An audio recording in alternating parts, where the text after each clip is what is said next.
नमस्कार, मैं प्रवीण गौतम। दोस्तों, वीडियो में आपको दिखाएंगे कि राजदीप सरदेसाई के एक सवाल पर मोदी के मंत्री कैसे बौखला गए और बदतमीजी पर उतर आए। एक वरिष्ठ पत्रकार के साथ ऐसा व्यवहार किया जबकि जवाब देते नहीं बन रहा था। पहले गुस्सा करते हैं, बौखलाते हैं, बदतमीजी करते हैं और फिर भाग जाते हैं।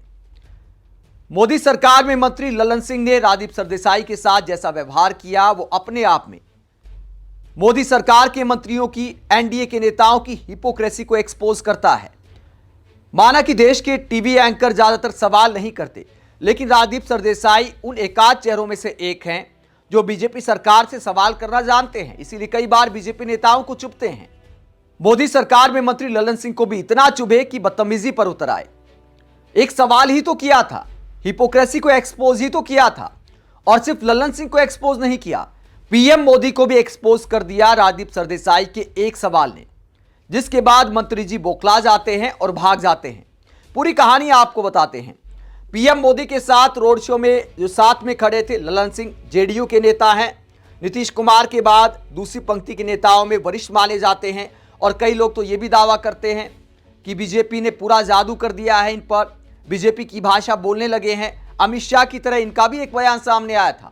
जब नीतीश कुमार को सीएम बनाने को लेकर सवाल किया गया था तो इन्होंने कहा था कि विधायक बाद में तय करेंगे, फिलहाल नीतीश जी के नेतृत्व में चुनाव लड़ रहे हैं, सीएम कौन बनेगा ये तो एक प्रक्रिया होती है। तो अमित शाह वाली भाषा बोलते दिखाई दिए। तो कई लोग ये भी कहते हैं कि बीजेपी ने इनको पूरा कंट्रोल कर रखा है, इसलिए बीजेपी की भाषा बोलते हैं।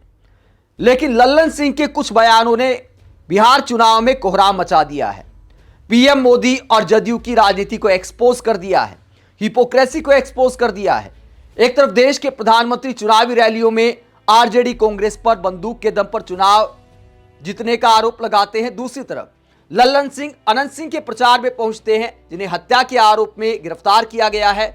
वहां जाकर बोलते हैं कि चुनाव को अनंतमय कर देना है, एक एक व्यक्ति को अनंत सिंह बन जाना है, और क्लीन चिट भी दे डालते हैं अनंत सिंह को। कहते हैं जितने वीडियो सामने आए हैं साफ तौर पर साजिश नजर आ रही है। मतलब जिस व्यक्ति पर अनेकों हत्याओं के मुकदमे दर्ज हैं, अपहरण के मुकदमे दर्ज हैं, AK-47 रखने का मुकदमा दर्ज है, ऐसे व्यक्ति को क्लीन चिट दे डालते हैं ललन सिंह, और फिर दूसरे दलों को कहते हैं कि भैया वो गुंडागर्दी वाली राजनीति करते हैं।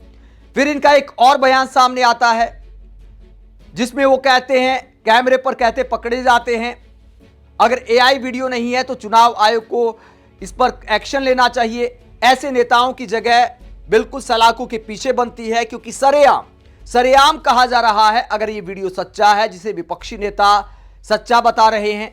देश के कई पत्रकारों ने सवाल उठाया है, यह सवाल उठाया है कि कोई मंत्री, कोई नेता लोकतंत्र में चुनाव आयोग की नाक के नीचे इस तरह के बयान कैसे दे सकता है कि जो भी विपक्ष का वोट डालने जाए, विपक्ष वाले वोट को घर में कैद कर देना है, पैक कर देना है कमरे में, निकलने नहीं देना है, मतलब वोट डालने ही नहीं देना है विपक्षी दलों के मतदाताओं को। अगर हाथ जोड़ने लगे, पैर पड़ने लगे तो उसके बाद अपने साथ ले जाना है, अपने उम्मीदवार को वोट दिलवाकर फिर से अंदर डाल देना है। इस तरह का एक बयान वायरल हुआ है ललन सिंह का, जिसको लेकर कोहराम मच गया है। लोग ज्ञानेश कुमार गुप्ता से सवाल कर रहे हैं कि चुनाव आयोग जिंदा हो क्या? अगर जिंदा हो तो ऐसे मंत्री को प्रचार करने का हक कैसे है? ऐसे मंत्री पर बैन लगाना चाहिए, कानूनी कार्रवाई बनती है कि सरेआम लोगों को उकसाया जा रहा है कि विपक्ष वालों को घर में पैक कर देना है, वोट नहीं डालने देना है। इससे ज्यादा अराजकता वाला बयान आखिरकार क्या हो सकता है? राजदीप सरदेसाई ने ऐसा ही एक सवाल किया जंगल राज वाली बात को लेकर, तो भड़क जाते। क्या सवाल और क्या जवाब हुआ आगे आपको दिखाएंगे। पहले जो बयान दिया था कि अंदर पैक कर देना है, उसको लेकर देश के वरिष्ठ पत्रकार क्या कहते हैं। रवीश कुमार कहते हैं ललन ही अनंत हैं और अनंत ही ललन हैं, ये कौन सा राज है चुनाव आयोग? इसके अलावा वरिष्ठ पत्रकार डॉक्टर मुकेश कुमार कहते हैं मोदी, शाह, नीतीश इस तरह से चुनाव जीतना चाहते हैं, वो चुनाव का ढोंग कर रहे हैं मगर असल में चुनाव लूट रहे हैं। चुनाव जीतने की रणनीति अब और साफ हो गई है, विपक्षी मतदाताओं को वोट ही नहीं डालने देना है। ये कोई और नहीं, केंद्रीय मंत्री ललन सिंह कह रहा है। इसने नीतीश को गोली देकर सुला दिया है और अब जेडीयू की कमान संभाल ली है। जाहिर है जेडीयू अब बीजेपी की जेब में है। ललन सिंह ने अपना काम कर दिया है, शायद उन्हें कोई बड़ा पद देने का प्रलोभन दिया गया है, उप मुख्यमंत्री वगैरह, या क्या पता कुछ समय के लिए मुख्यमंत्री ही बना दिया जाए अगर एनडीए जीता तो। और चुनाव आयोग कहां है? वो मोदी सरकार की गोद में सो रहा है, बीजेपी की बंधुआ मजदूरी कर रहा है, मानसिक वेश्यावृत्ति कर रहा है। तो ये सवाल उठाते हैं वरिष्ठ पत्रकार डॉक्टर मुकेश कुमार। इसके बाद वरिष्ठ पत्रकार उमाशंकर सिंह क्या कहते हैं? उमाशंकर सिंह कटाक्ष करते हुए चुनाव आयोग से रिक्वेस्ट करते हैं। केंद्रीय मंत्री ललन सिंह का यह बयान बहुत वायरल है, कह रहे हैं कि चुनाव के दिन घर से उसी को निकलने दो जो हमारे पक्ष में वोट करे। हेलो चुनाव आयोग, इस तरह के घोर आपत्तिजनक बयान पर कोई खानापूर्ति वाली कार्रवाई कर दो ना प्लीज। तो देश के वरिष्ठ पत्रकार चुनाव आयोग को आईना दिखा रहे हैं कि अगर जिंदा हो, अगर अपनी साख का थोड़ा भी ख्याल है तो केंद्रीय मंत्री, मोदी सरकार के मंत्री, जदयू के वरिष्ठ नेता ललन सिंह पर एक्शन बनता है, कानूनी कार्रवाई बनती है।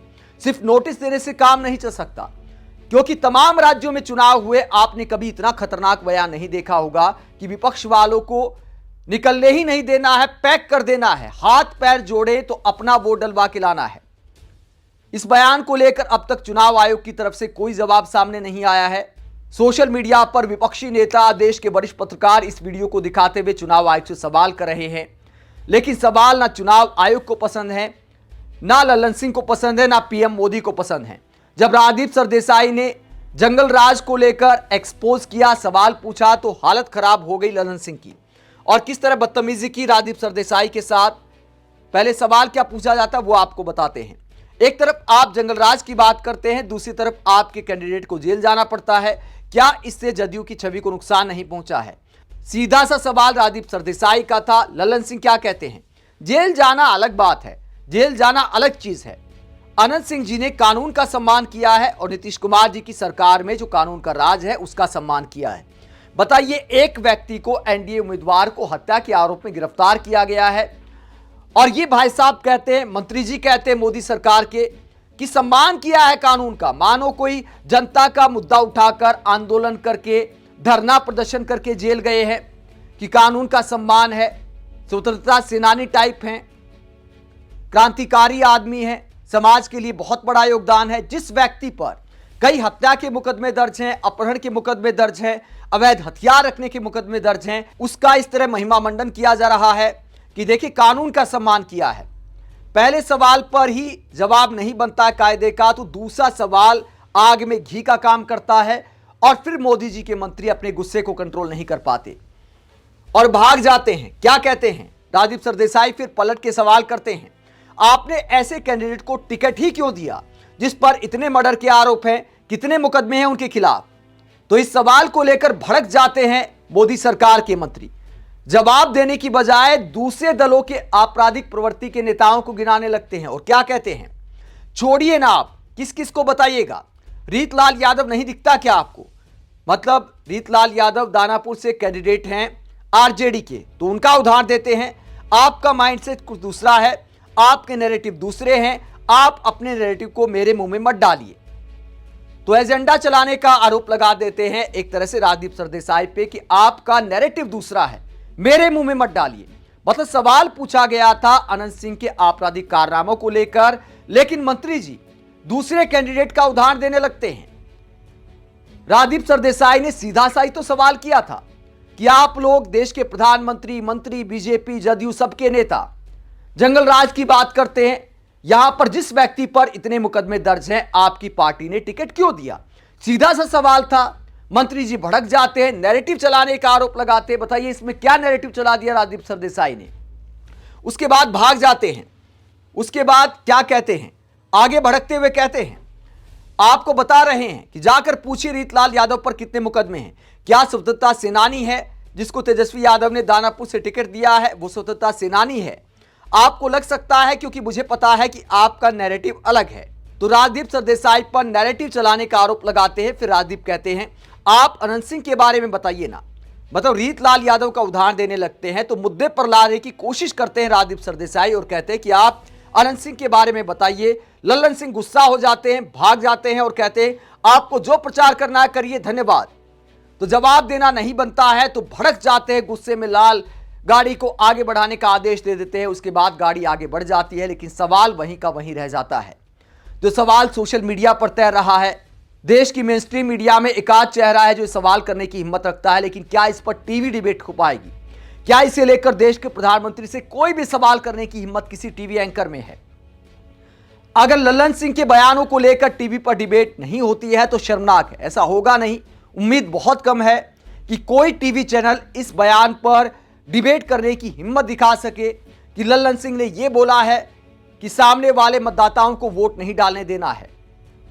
अगर यह बयान किसी महागठबंधन के नेता ने दिया होता तो अब तक बवाल कट जाता। देश के प्रधानमंत्री रैलियों में इसके नाम पर वोट मांगते, टीवी पर 24 घंटा इसे मुद्दा बनाया जाता, इसे लेकर लगातार डिबेट की जाती। लेकिन ऐसा कुछ दिखाई नहीं दे रहा है। चुनाव आयोग का नोटिस भी अब तक आ चुका होता। लेकिन लल्लन सिंह के बयानों को लेकर अगर चुनाव आयोग खामोश है, देश की मीडिया खामोश है, तो इस बात को दिखाता है कि सबके लिए एक समान प्लेइंग फील्ड नहीं है किसी भी चुनाव में। और बिहार चुनाव में 2 कदम आगे चला गया है मामला भेदभाव करने वाला। आप इस पूरे मसले को लेकर क्या सोचते हैं? कमेंट बॉक्स पर अपनी राय जरूर दें। साथ ही चैनल को सब्सक्राइब भी करें। नमस्कार।